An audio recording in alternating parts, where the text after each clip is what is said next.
আমাদের গোপালপুর উচ্চ বিদ্যালয়ের লাইব্রেরিতে আমরা আছি। আমাদের সঙ্গে আছে আমাদের অষ্টম শ্রেণীর ছাত্ররা মূলত। তো আমাদের লাইব্রেরিতে আমরা সবসময় নতুন কিছু আনবার চেষ্টা করি।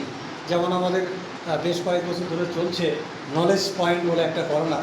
সেখানে বিভিন্ন সময় বিভিন্ন প্রশ্ন দেওয়া থাকে, কারেন্ট কিছু অ্যাফেয়ার্স থাকে, বা বিশেষ কোনো দিনকে নিয়ে থাকে, বা বিশেষ কোনো সাবজেক্টকে নিয়ে যেমন থাকে। এটা চলছে, ছাত্রছাত্রীরা ওটা দেখে নিজের নলেজটাকে নিজেই যেমন চেক করতে পারে, সেরকমই একটা চিন্তাভাবনা করে আমরা আবার নতুনভাবে আরেকটা জিনিস তৈরি করেছি, সংযোজন করেছি। আজকে সেটা আমাদের অষ্টম শ্রেণীর ছাত্ররাই উদ্বোধন করলো।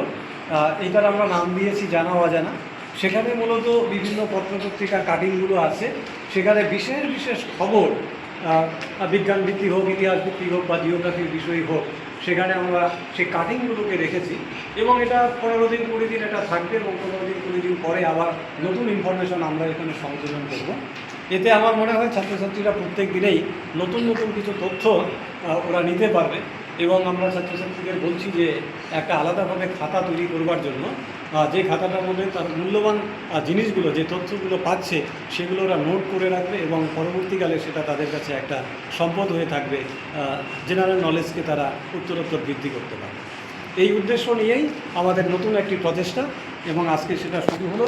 এবং এই কাজটি করবার জন্য আমাদের বিদ্যালয়ের মাস্টারমশাই ধ্রুবজ্যোতি দাস মাস্টারমশাই, উনি সর্বতভাবে সহযোগিতা করছেন।